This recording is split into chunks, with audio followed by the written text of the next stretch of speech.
Good evening, everyone. This is Uche Joku. Welcome to the Sneaker Principal Podcast. It is Sunday evening, 10 p.m., and it's time for us to talk about education. Specifically looking at what's happening in education in the news. I am going to quickly make sure that all my settings are correct for this evening, and then you can hear me across all platforms. As you all know, I've been having a little bit of a struggle trying to get onto Facebook. So let me just make sure that everything looks good here, and we'll get the show on the road. It's always a pleasure to be with y'all, and hopefully my ramblings are of some kind of positive impact, at least as far as sharing information with you on my viewpoints on what's happening in education and beyond. Right now, I'm going to quickly do my little roll call here. This is what is this here? This is Twitter. So I'm live on Twitter. So if you're joining me on Twitter, good evening, welcome. And let me go ahead and check Facebook. My daily stressor. So let me go ahead and refresh this for Facebook, and hopefully everything is going wonderfully here on Facebook. And looking here, and yes, I am on Facebook. So if you're joining me on Facebook, good evening, everyone. And next, let me jump on. Go ahead and make sure that I'm pretty sure that YouTube is fine. YouTube usually is fine, and go ahead and turn that on. So I'm on YouTube, and finally, last but not least, LinkedIn. Let me see what's going on here. LinkedIn. What's going on, LinkedIn? Are we popping tonight? Yes, we are on LinkedIn. So again, good evening, everyone. So education. So I have to be honest with you. So as of lately, education for me has kind of tilted into a new space, a new existence. And what do I mean by that? There's so much happening right now in society that I feel like if I was still in the school building, I would definitely, without a doubt in my mind, be engaged in some deep conversation with my students. And again, it has to do with identity.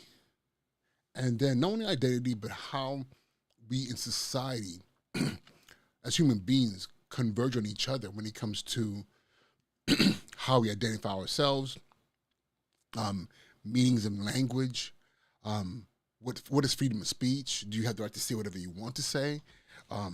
Where, at what point in time are those freedoms at risk, put you at risk of being canceled in society? You know, so this is the thing for me. I've always believed being an educator has not always been about just core content, the textbooks that you're given to teach.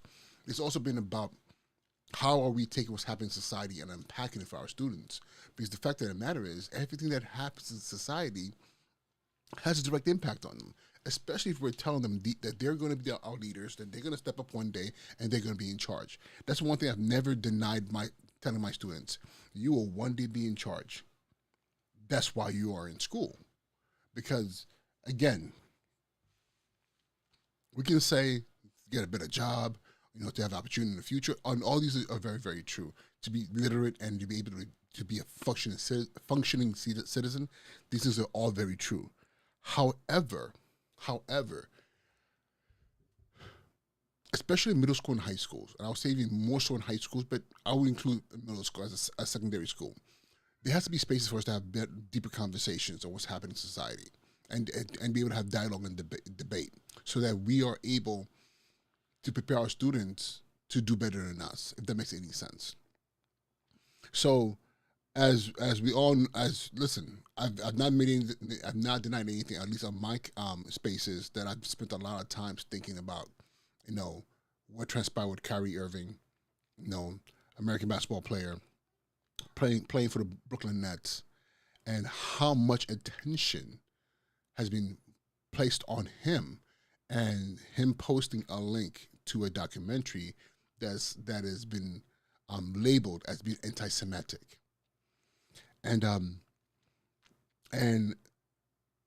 it's one thing if it had just been that. It had just been, okay, he posted a video, it was anti-Semitic, and as a result now we have to deal with that. but it kind of like flowed into other spaces, watching our leadership in different spaces. And I'm going to say our leaders because anyone who has the ability to say words that moves people are leaders, whether they're good or bad. It doesn't matter. They say something, and you have people who are moving in a direction based on what's being said. These are leaders.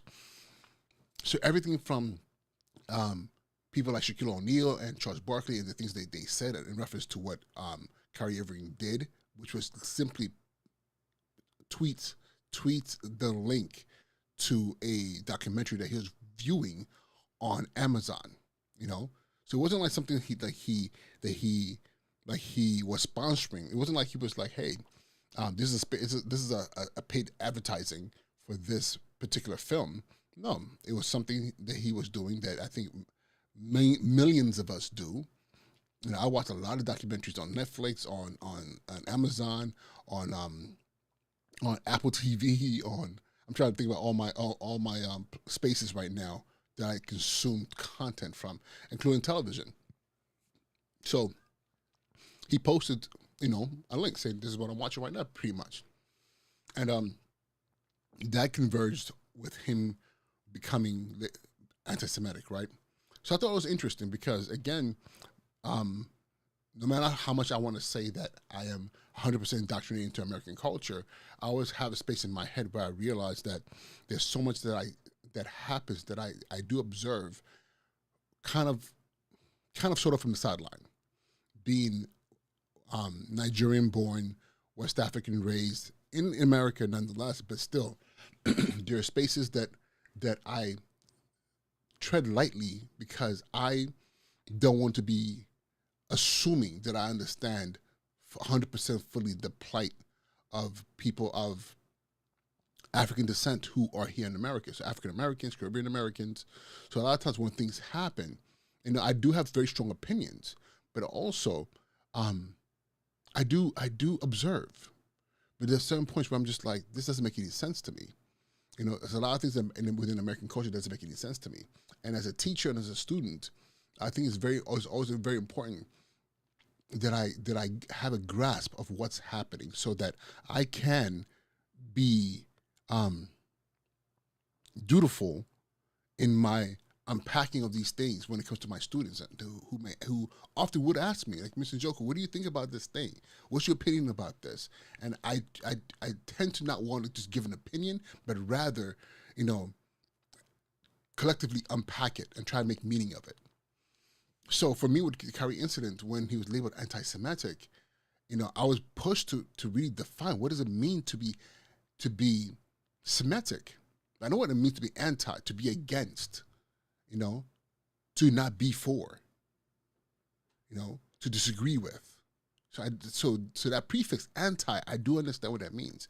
Semitic, I did have a struggle with it because of the way it's been used over and over the course of my lifetime of hearing that word.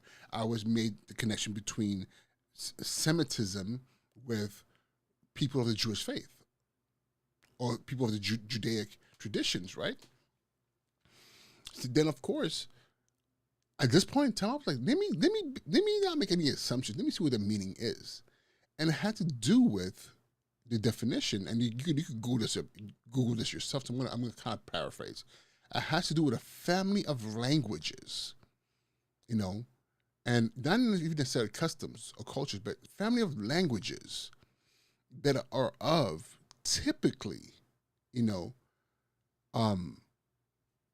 sub-Saharan to North African into the Middle East, kind of, sort of, I guess, yeah, into the Middle East.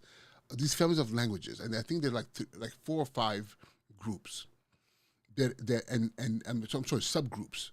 But again, these are, considered Semitic languages, and they're connected to Afro-Asiatic people, and just in my own background, being West African and being Igbo, and having done I did the African ancestry DNA test, and to my shock, I discovered that I wasn't just Igbo.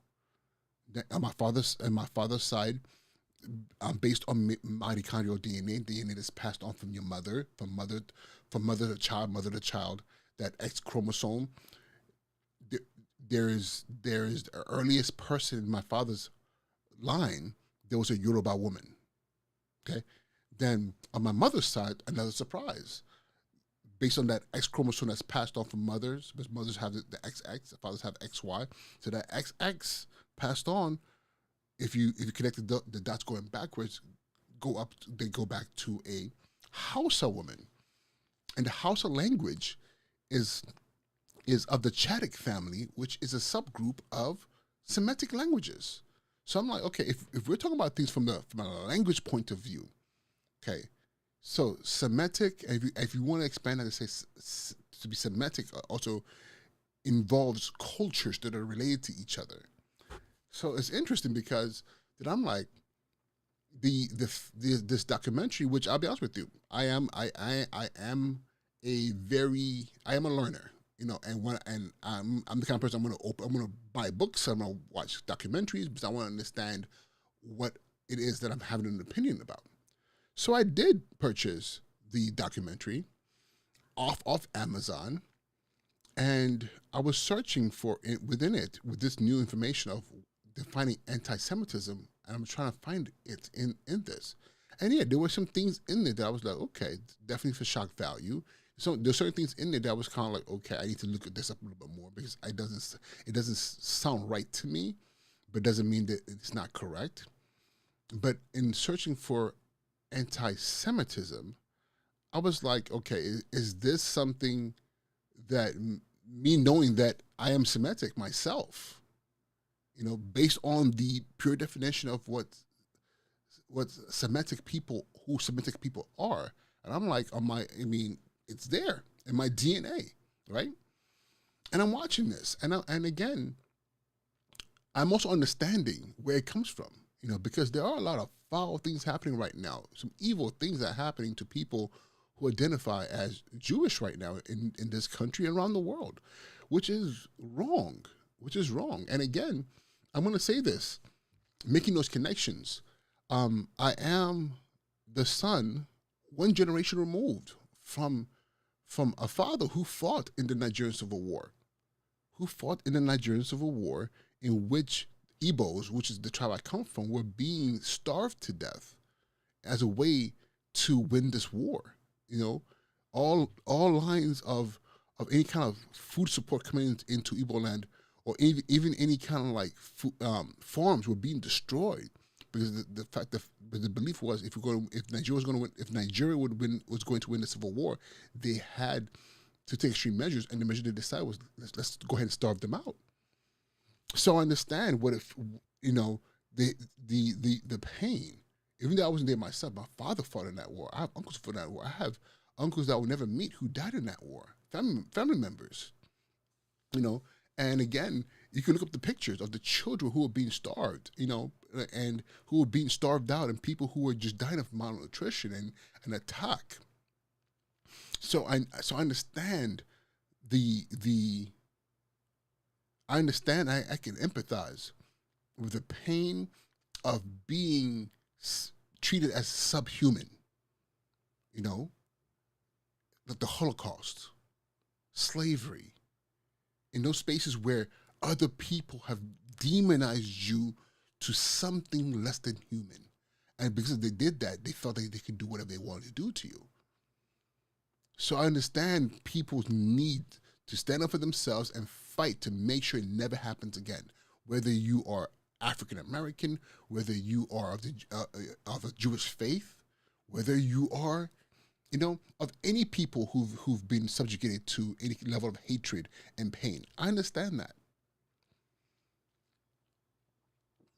But in this space of this argument with Kyrie Irving, I've been like, okay, is that what was happening? Because this individual decided to just literally say, I'm going to share a link of something I'm watching. Because at the same time, in watching that documentary, and I watched it, there was so much in there. There was also very inspiring and motivating to people of African descent. information some of it I'd heard before, just not packaged the way it was packaged. Some of it that was brand new to me that I'm researching now. I'm like, wow, I didn't know this about African heritage. So all these spaces that exist, and I'm like, how did we get to the point where we're in this bumping of heads of two long-standing cultures, and this one person being the poster child of, we must punish you for being anti-Semitic. But then it was said that by the bosses and those who are in charge in the NBA, saying that we don't believe that Kyrie Irving is anti-Semitic. But then what he was being asked to do to be reinstated to play basketball again was excessive. I'm sorry. It was extremely excessive. And I thought to myself, like, wow. At what point in time, and I'm not the only one, and I've come across a lot of people who've said the same things on news media and in different platforms about how it's interesting that there's so much in society that happens to other groups, but no one ever demands any level of retribution or corrective actions be taken, like coming out of your pocket voluntarily if you want to keep your job. You know, no one gets fined.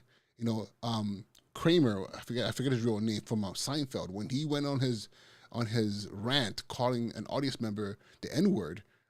You know, NAACP didn't say, hey, you're gonna have to donate $500,000 to the NAACP, and then sit with our, you know, with some pastors, or some imams or whoever from the black community. That wasn't the case.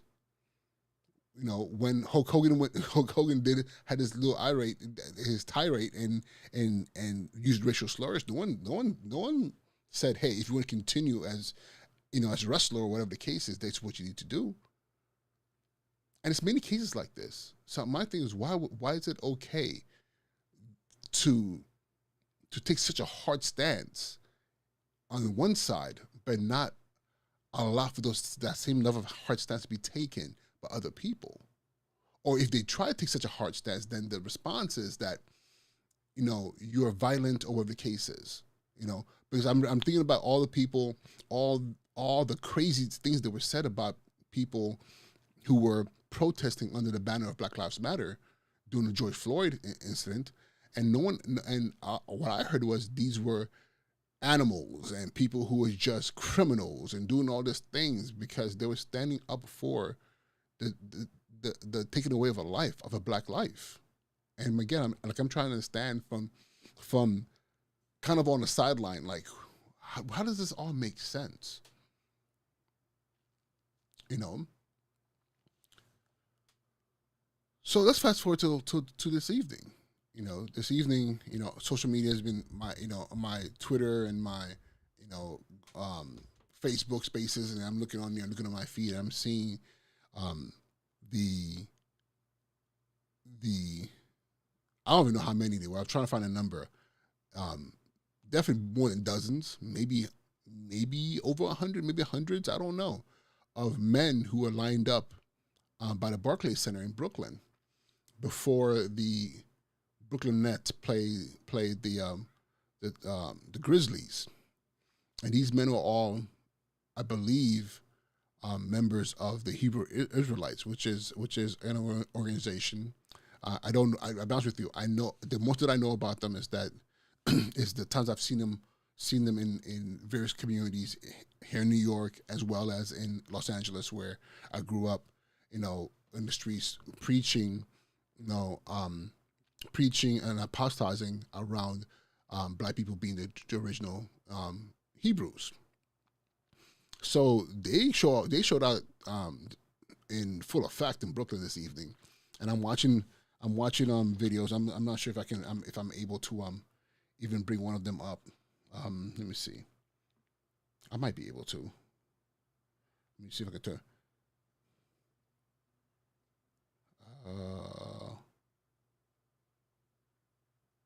I think I might be able to. Let me see if I can find something. I'm gonna see if I can find something on because I think I saw.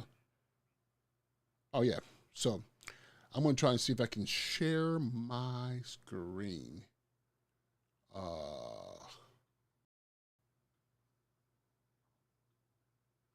And I am going to add you right here. So I think this is one of them, and I'm not sure if I'm going to be able to get volume. Move the king!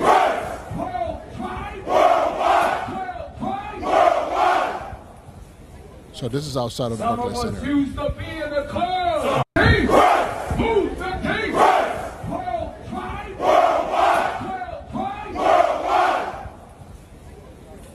Some of us used to be. So we're talking about. I mean, it looked like. I mean, Barclays Center is. Literally, my school that I was principal of last year is in Brooklyn, and from the Barclays Center to my school, John Jay, it's literally just a normal walk, about 20-25 minute walk from the Barclays Center. Is it? Maybe. It's about 30-minute walk. So and I drive by the Barclays Center. I drove by the Barclays Center every day to go to work and go home, and I mean it's a stadium. So we're talking about what amounts to maybe about a 2-city block. It's huge. So this line looks like of men. Looks like it goes all the way down as far as the eye can see, probably even past the Barclays Center itself. And it's funny because I'm watching this, and my question is, what is the perception? What is the thought process of people who are watching this, who are walking by and seeing this, and how much of it, and how much of this is part of the Irving's personal narrative, versus now all the people who are now joining this conversation to kind of like throw in their understanding of what the issue is, you know. So that's one thing that I do worry about, because sometimes people. And it just seems that if you take a stance, people want to kind of like blame you, you know, based for what other people are doing because you took a particular stance. So anyone who has even a similar stance to what you're doing, all of a sudden is now, you know, you kind of take ownership of their actions. So I hope that's not the case. And again, I don't see anything negative about this personally. It's always a beautiful thing to see the unity of Black men in America, but it's something I don't get to see too often, period. I'll be honest with you. You know, I can only think about it a handful of times in my life where I've seen a mass gathering of Black and brown men in the same space just no, period. I'm not even saying positive, negative. Just gathering of black and brown men together under one banner, under a form of unity. It's not something that is typical, you know.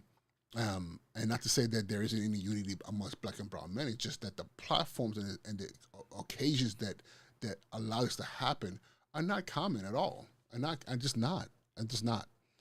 So to see something like this and that is peaceful is a powerful thing.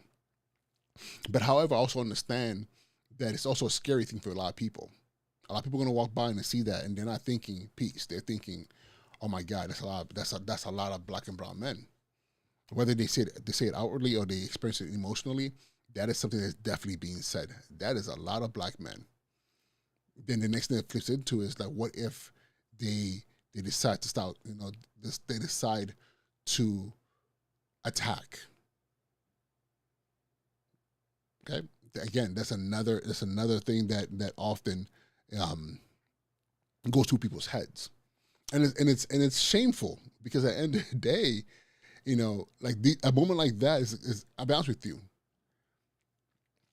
If I was the kind of teacher, as long as I had all of my paperwork together, like, you know, if I had my paperwork for like where I can take the kids out for a walking field trip, if it was the middle of the day and I knew that those men were standing outside the Barclays Center, I'd have been like, hey, class, let's go for a quick field trip.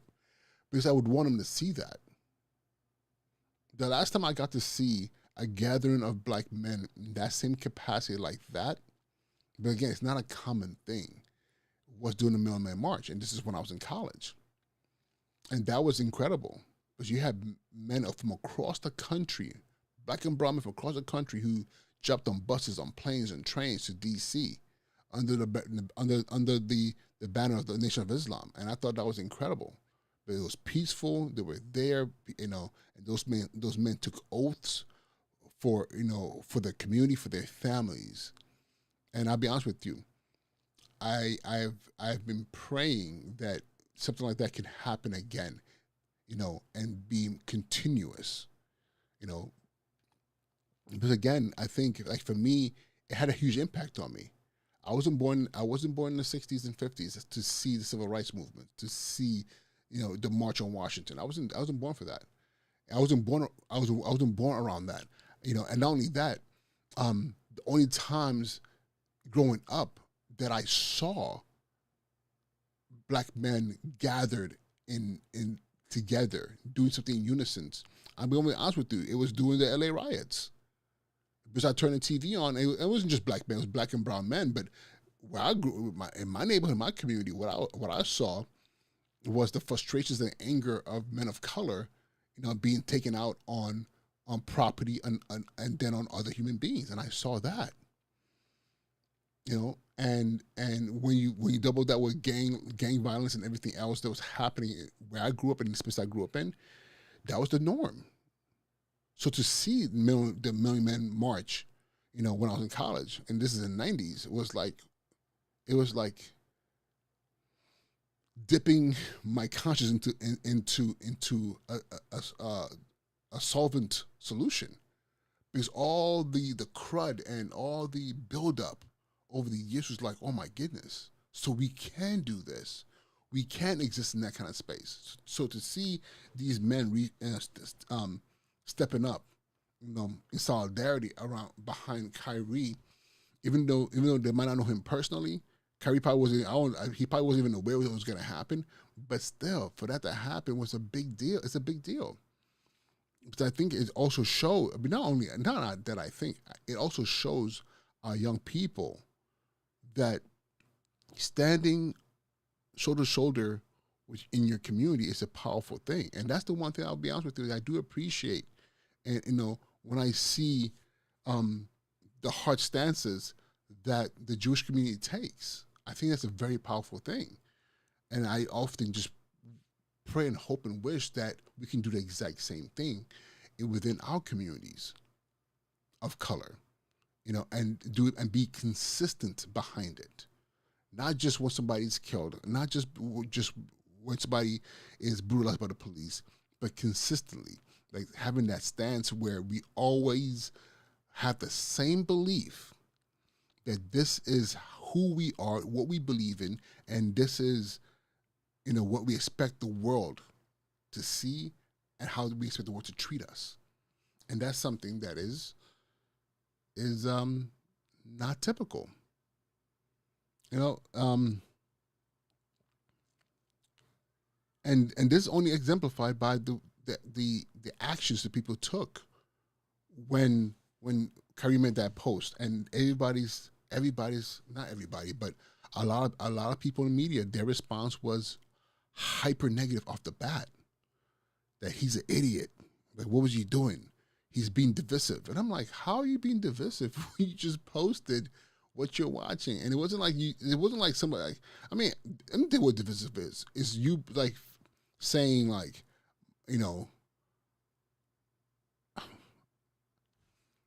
it's like you saying this thing right here, you need to watch this because this is what I believe and this confirms what I believe. That wasn't what the case was. It was like, here. There are books that I've read that have been in my library. They were vulgar. When I said some of the thought process in there, some of the ideas, it was just like, what the heck are you talking about? But I need to read them to understand the other side, to understand other arguments. If I only read and watched things that I agree with,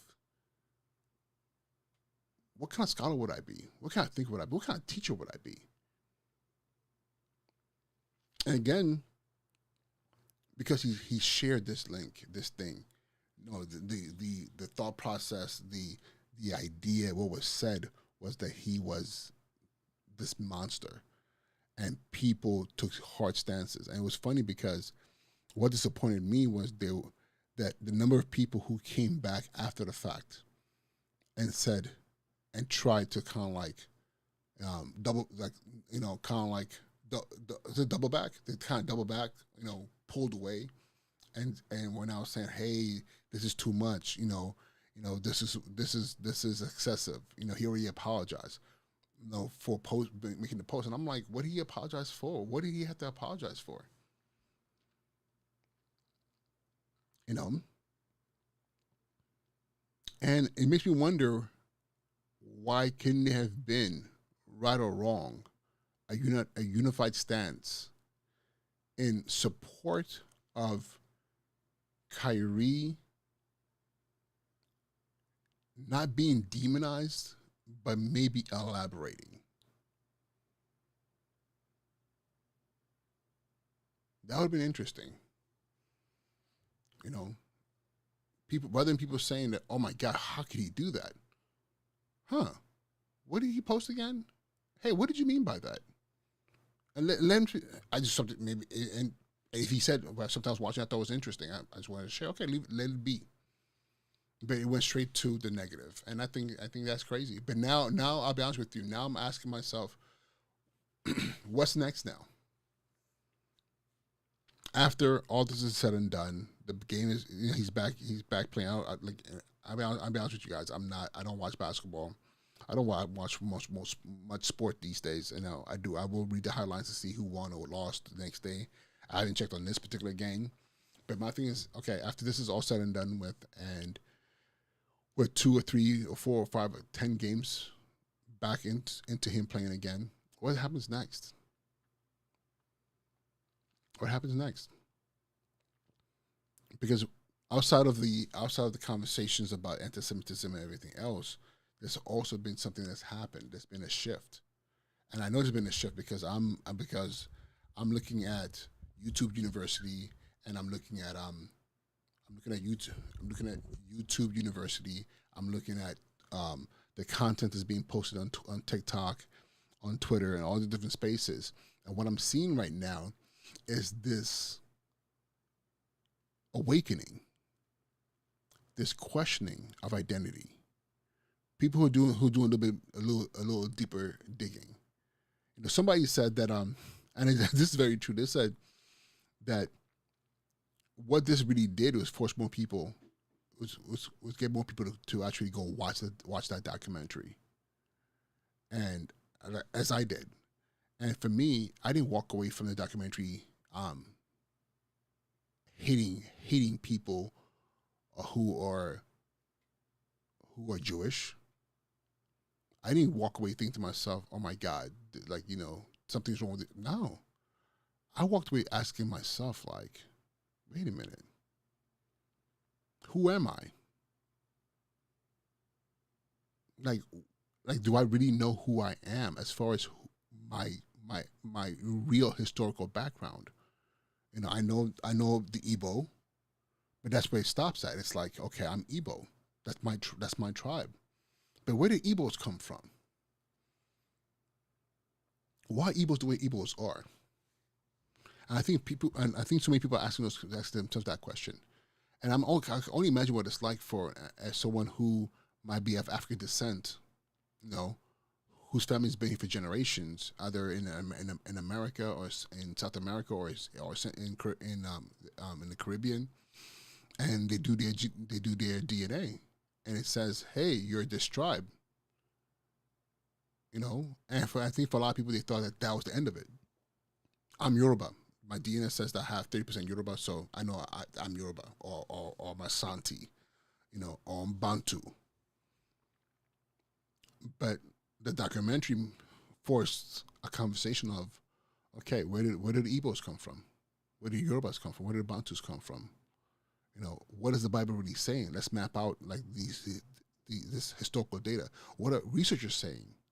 What is people at Oxford and at Yale and Harvard saying? What is the research that are happening in university spaces but are not disseminated to the people? So if you're not a scholar or someone who's actually searching for that information, you live your life and die not knowing anything beyond It's color of your skin, and maybe a particular name of a tribe or a country, and that's it. And the fact of knowing who you are, where you come from, is such an important thing. It's such an important thing because at the end of the day, that's the legacy of your existence. And the other thing too, if it's not important, why are there so many groups on this planet who who keep meticulous notes about their heritages, where they come from, family names, bloodlines, and things like that? Why is that important? It's important because even in the Bible, if you're a Christian, it talks about the importance of bloodlines. Who had who, what house you're from. If you're Muslim, same thing. All cultures around the world, there's this importance of dynasty and legacy. But it's something that has been in the fog when it comes to Africans or people of African descent. And again, I am born Nigerian, and it's a lot that I don't know, a lot that I'm learning now. And I'm like, how come I don't know these things? But I'll tell you this, I can tell you why, for me, why I know I don't know these things. Because the need to attain Western success has prioritized Western culture over my native culture. And I put no blame on my parents on this. It's just the reality of being from a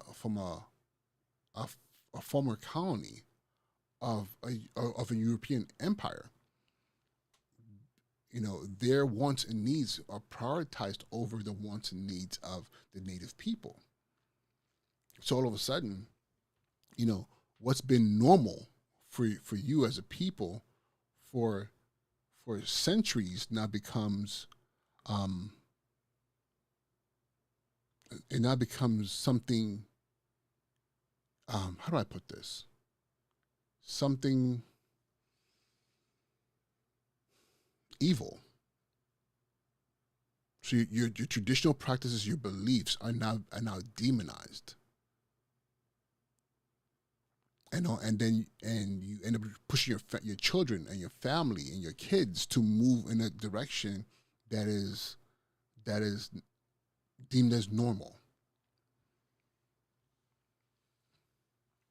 Like, I always ask myself, like, what was it like to be Igbo before the first Europeans landed or colonized the region of Nigeria where Igbo land exists, or all the Igbo lands? But there are Igbos across, there are actually Igbo tribes across West Africa. Some of them develop independently of the main population of Igbos, and some of them were just people who were just dropped off in different places or settled there. But what was it like before? And at what point in time was certain practice now deemed evil or archaic or hedonistic? And it's interesting because we know now that there's so much that was lost in translation because another culture is trying to define for you who you are from their lens. And then you walk away from who you are to fit into their economy. I don't know. These are things that are occupying my mind right now. And I'm asking myself, what does this mean for I'm personally asking myself, what does this mean for my brothers and sisters out there who are having these same thoughts? I might not have access the way I have access as far as knowing, that I am of this particular tribe. And now, because out of my curiosity, I'm reaching out to family members and my elders and asking and seeking more guidance and understanding of my Igbo nature. But then I wonder from my brothers and sisters who don't have that, who might be like their family line starts from Mississippi or Alabama or New Orleans or all these other places, Jamaica or Trinidad. And maybe the only thing they have is maybe a DNA test that says, hey, you're of this tribe. you know, my question is, how important is it for you to dig deeper beyond just a name? If you find out that you are of the Yoruba people, what does it mean? What does it mean to dig deeper beyond that?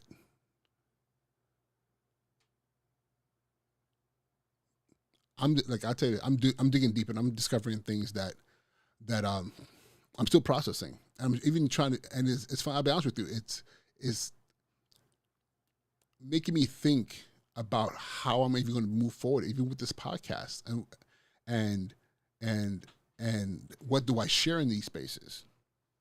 And maybe there's more to this than just talking about education, because again, this is all education, right? I'll tell you this today, and I I was watching I was watching an interview, and it was funny because um I was in this interview.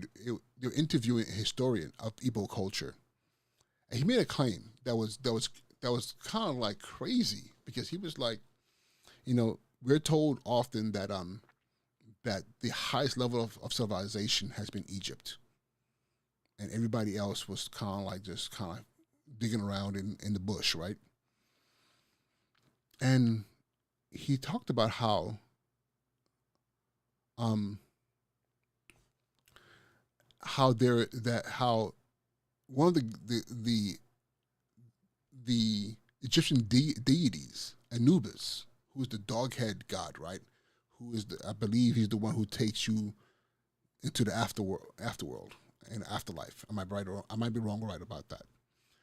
But then he says that archaeologists have been able to determine that one of the earliest deities in Igbo culture that actually predates Anubis in Egypt is also a dog head deity that goes back like 100,000 years. I'm like, what is that? I mean, I'm trying to understand 100,000 years. What is it? What is that? But earliest man in the region of where Igbo people are right now were were worshipped not worshipped, but channeled the deity that did the same thing as Anubis and also had a dog head.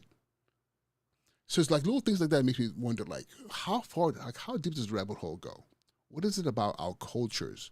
Whether you're Igbo, Yoruba, whether you are Asante, whether you're Mayan, whether you're Chinese, wherever you are from the world, how deep does our histories go?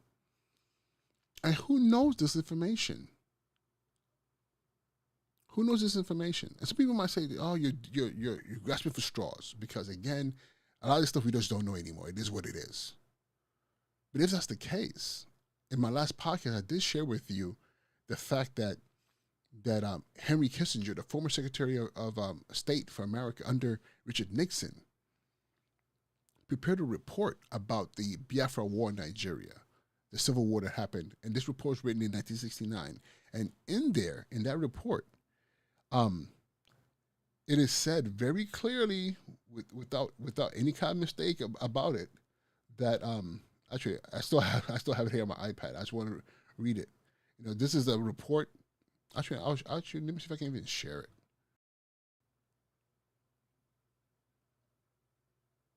And bam, bam. Okay. So again, this report, and I'm wrapping up right now. But this report, I talked about this in Friday's podcast. Like, look at this: Tuesday, January 28th, 1969.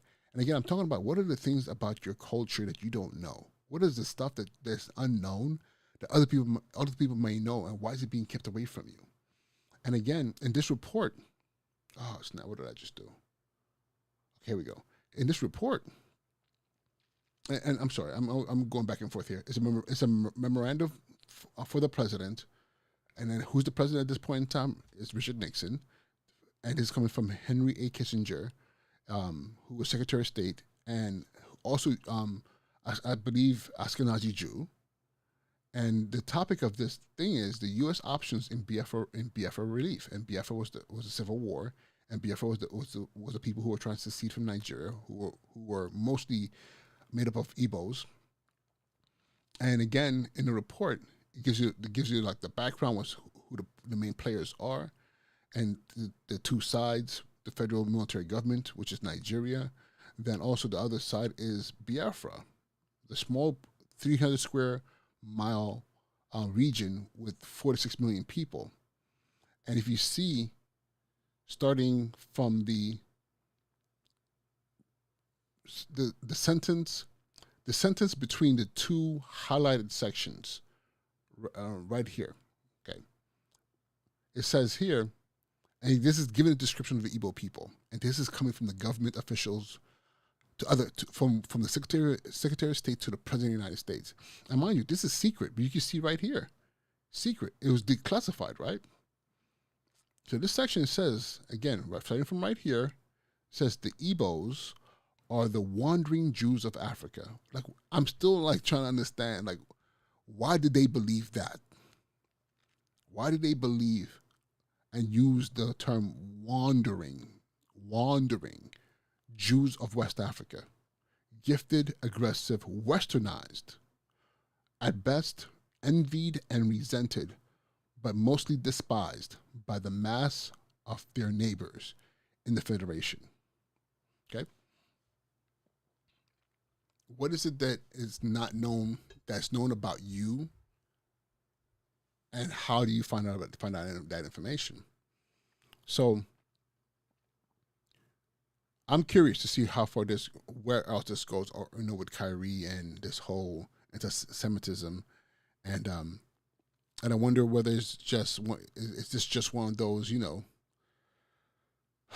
15-second news cycle, literally 15-second, then a week or two from now it's like, okay, it's over and done with, everybody just moves on. And I hope not. And I hope that this sparks more conversation on identity and people digging deeper. Somebody, in closing, somebody said this in a video that I watched recently, and they said that they were talking about, was it 2018? This was that December 21st, 2018, when the Mayan calendar closed. I might be wrong by that date. And everybody was thinking that the world was going to end, but it was the end of the Mayan calendar. And then people have been talking since we got into 2000s that this is the age of Aquarius. And then there are different tribes around the world, including Igbos, that are saying that we're in a new age of understanding and wisdom, and the light being shown on what's been in the dark. And I'm hoping that is exactly what's happening now, that light is being shown into the dark so we can see better and we can make better decisions about who we are and be able to move forward into a world that allows for conversations and for us to be able to dig deeper into our heritage and our backgrounds. Because again, this is very, very important. I want my children to have a full understanding of who they are. But I think when you know who you are, you move differently and you make decisions that are better for yourself and for your family and for your community and for the world and for the planet. I don't think any of us are here by accident, whether it's the individual or the groups or the nations. We all have a role to play. But it's hard to play the role if you don't know who you are. And I'm hoping that even though this was so chaotic with the whole Kyrie Irving and even Kanye and anti-Semitism and all these different things, but I'm hoping people are taking the time out to understand better of who they are. Because I believe if we know who we are better able to work with each other, and we know how we all fit into each other's existence. All right, ladies and gentlemen, with that being said, I want to thank you for being present for this another episode of the Sneaker Principle Podcast. And I will be seeing you on Wednesday at 10 p.m. with my brother Archie Tyson for the Ivy League Hood Rats, where we're going to be doing the same thing, talking about what's happening in society, in the news, and education, and whatever just comes to heart. And hopefully you'll be there, and hopefully next time I'm going to open the lines and engage you in the conversation. All right. With that being said, be well, have an amazing night, and I'll talk to you all soon. All right. Peace.